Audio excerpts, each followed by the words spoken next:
Well, tonight's startling new numbers show a growing pedestrian problem in Indianapolis. 7 people hit and killed by drivers in just the last 10 days. That is the single worst week the city has seen in years. And the most recent death happened just last night near 56th Street and Georgetown Road. Police say that's where a car heading south hit a man, and the driver then stayed at the scene. Our Maran County reporter Lauren Kostick spent the day looking into this alarming increase. And Lauren joins us now live tonight with Lauren. Any idea of connecting the dots of what's causing this uptick? Well, and Felicia, that is definitely the question everyone's been asking. What is causing this? And we tried talking today to walkers, bikers, and advocates about what they think is causing it. And they said they don't know, but they all agreed it is alarming. On any given summer day, Indy's trails and streets are full of people. But this week, they're also full of concern. That is super crazy. In the last 10 days, 7 people have been hit and killed by a driver in Maran County. In 3 of the cases, the driver sped away. Yeah, almost a person a day. That's insane. It's shocking.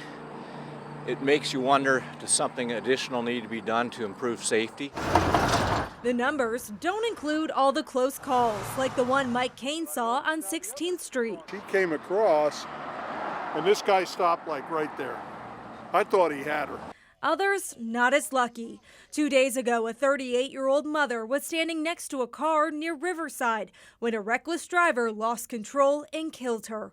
It's one of several losses Indy pedestrian safety crisis continues to track. These last 10 days have been unlike anything we've really ever seen. In total, 7 people have been killed and 63 hurt since the beginning of August. It's devastating because, these aren't just numbers. There's a person behind each and every one of these incidents and families that are affected. As for what's causing this spike, even the man behind the numbers isn't sure. I really don't know. It's hard to really pinpoint and put exactly say why. Others sharing their own thoughts. People don't pay attention. Drivers are being less safe and bikers are being less safe too. Pedestrians, it's a combination. It's not one or the other. One thing is clear, it's a problem. This is crisis level that needs to be addressed. And that just seems crazy to me that, we're not talking about this.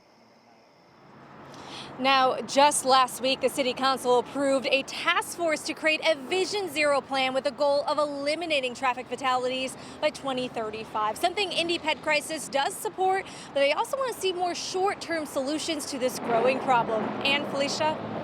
All right, Lauren reporting live for us tonight. Thank you. And we've got breaking news coming in.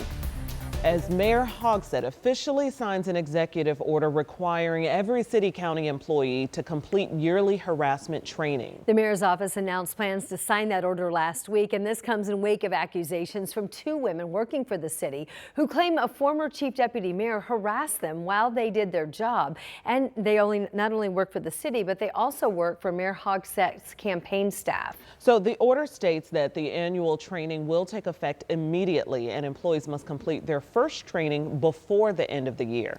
We've actually put that executive order on our website. It's at WTHR.com. You can read it yourself, and it has our previous reporting on the harassment claims and calls for change within the Hogsett administration, so you can get up to date on exactly what's been going on.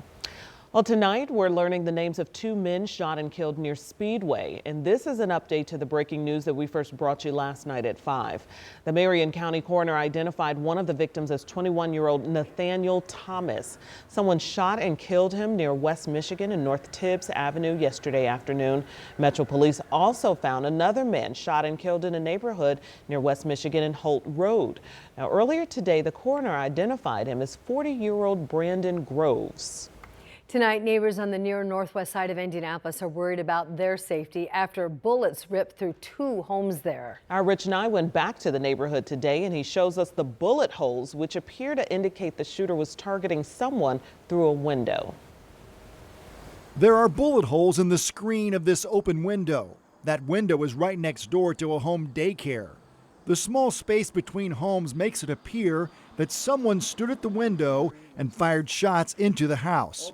Inside the house, police found a man shot and killed.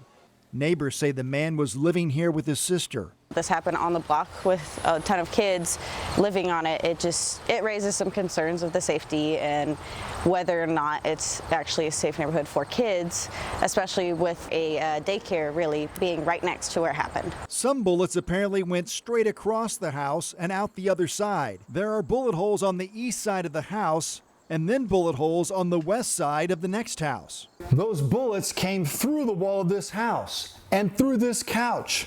And there was a 40-year-old woman sleeping here. That woman tells us what woke her up and how close she came to being another victim. Coming up at 6.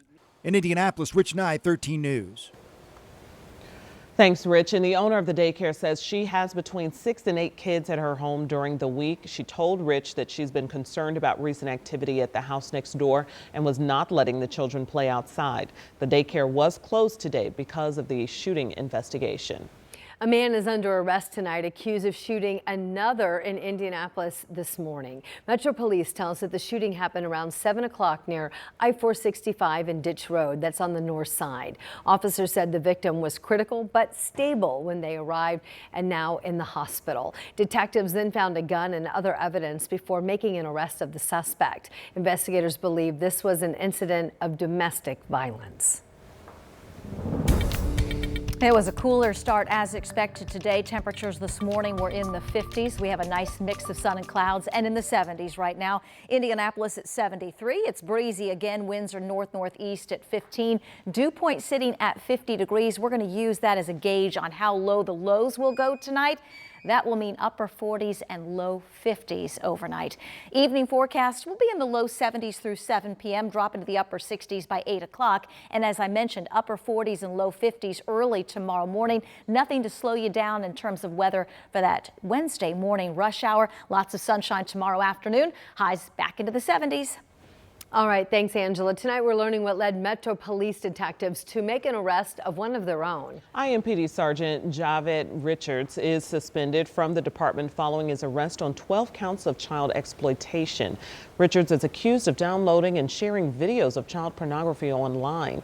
Our Emily Longnecker has been looking into the court documents outlining Richards' arrest. And Emily joins us now live in studio to discuss what's in these court documents. Yeah, ladies. Well, 26 pages detail the case against Sergeant Javed Richards, and much of what these court documents have in them is just too graphic to share. But we can tell you investigators found videos involving a girl younger than 12 involved in various sex acts with an adult male.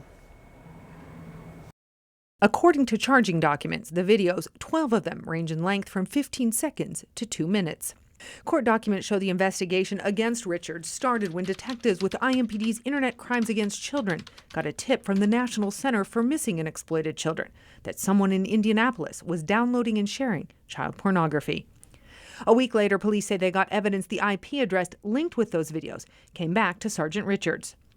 According to court records, in mid-July on one night over several hours, Richards used a messaging app called Kik to enter into chat rooms and share sexually explicit videos involving a young girl.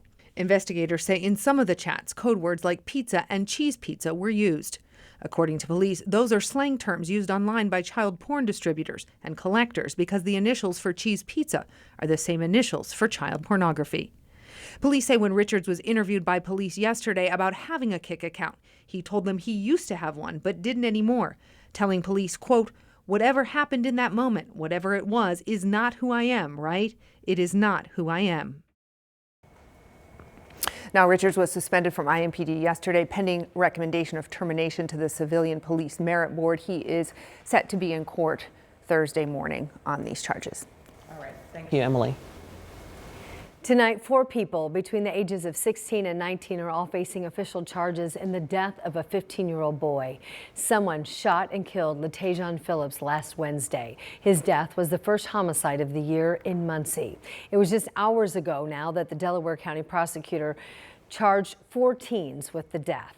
17-year-old Robert Graham III is facing several charges that do include murder. A 16-year-old and 2 19-year-olds face several other charges that also include conspiracy to commit robbery resulting in bodily harm. The prosecutor's office is also filing a petition to charge a 14-year-old boy for his alleged role in the teen's death, too.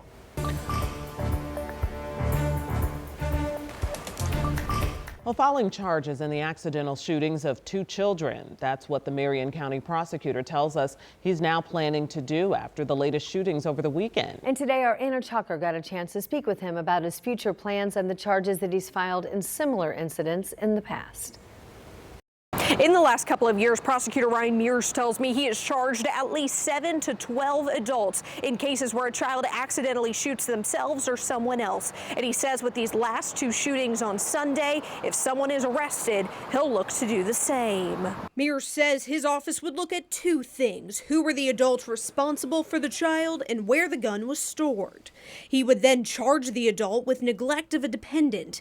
They could spend 20 to 40 years in jail. When you have these completely, entirely preventable crimes, that's the part that's really disappointing, where we just have to look around and say to us as a community, we have to do better. Mears tells 13 News his office is pushing for a safe storage law to make sure kids do not have easy access to guns. In Indianapolis, Anna Chalker, 13 News.